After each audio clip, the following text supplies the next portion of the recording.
There's a story today that Iran, their Olympic Committee, has written to the IOC saying that they will boycott the London Games because the logo is racist. They say that it spells out Zion. What's your reaction to that? A big smile.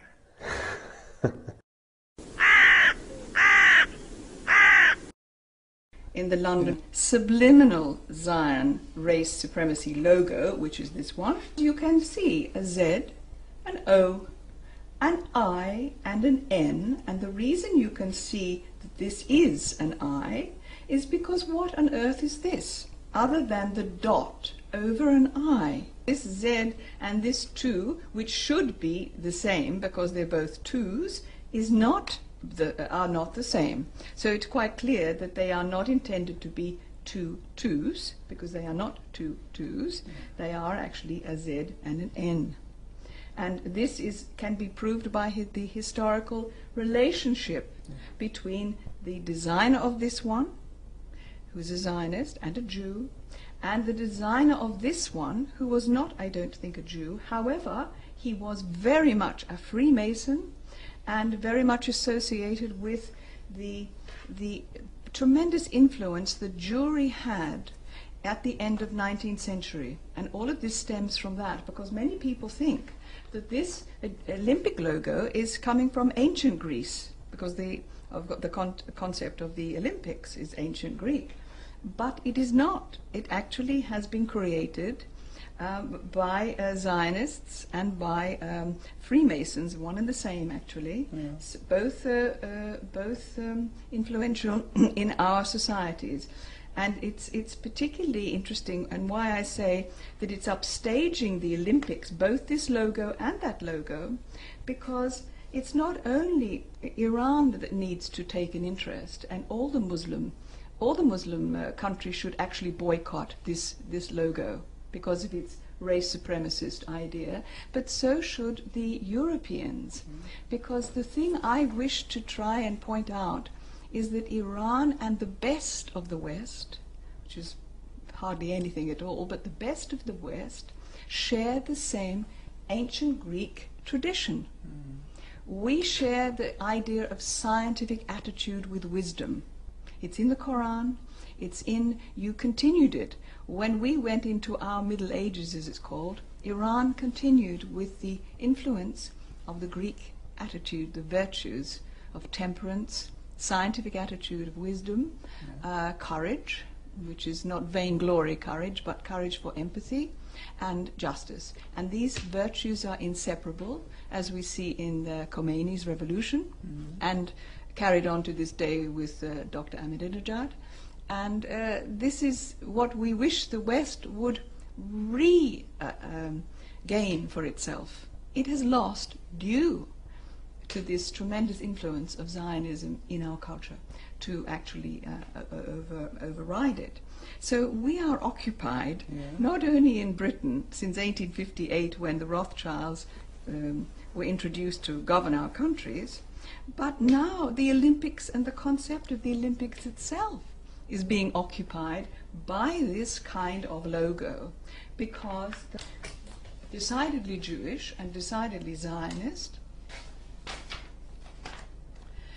Wolf Ollens, in 2007, when they actually reported that there was huge security around this creation of this logo, and that people were forbidden to speak about it.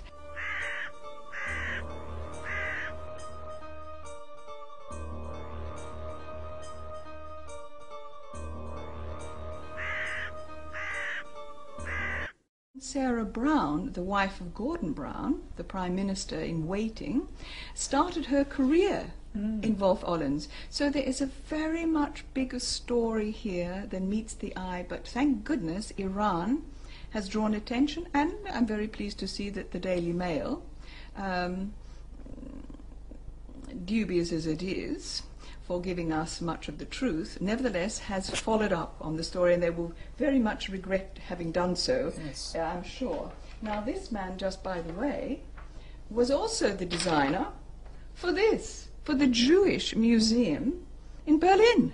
I mean, if you look at the aerial here, the aerial view is also Zion, and this is an extraordinary imprinting on our cultures of this Jewish supremacist concept of Zionism, world Zionism, the New World Order, because as Gordon Brown said in the Knesset, he thought he was doing a great favor in smarming up to the Knesset, but actually he did the very opposite to what they like.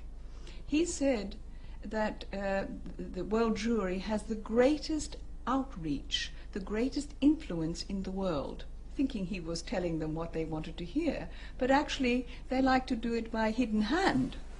So he was not actually, and therefore he had certain demise in consequence of his exposing what they don't like. I mean, the concept of Israel being the Talmud, the law books of the Jews, made manifest, is not the way that Jewry likes to operate.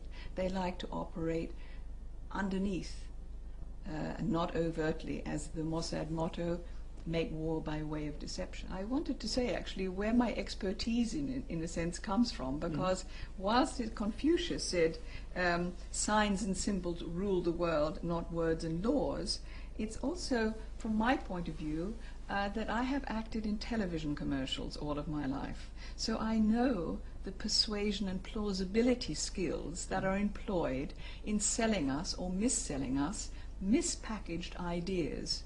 And that is how our predator, our world Zionist predator, has succeeded by these kind of dubious packagings, this masquerading as a dolphin when in fact it's a shark that's after trying to confuse us. So now coming back to these rings, the 5 rings of the original. Yes. Zionist implemented idea over our games. This idea of reviving the Olympic Games from the ancient times into an international competition came by this Frenchman called Courbet in 1889. As I say, the end of the 19th century was a big ferment of power for Jewish operatives. Very important, because their first World Zionist Congress, by which they decided to conquer Palestine as the blueprint, as we know, for what is taking place and the culling of the Palestinians, their genocide, was actually implemented at this same period by Theodor Herzl.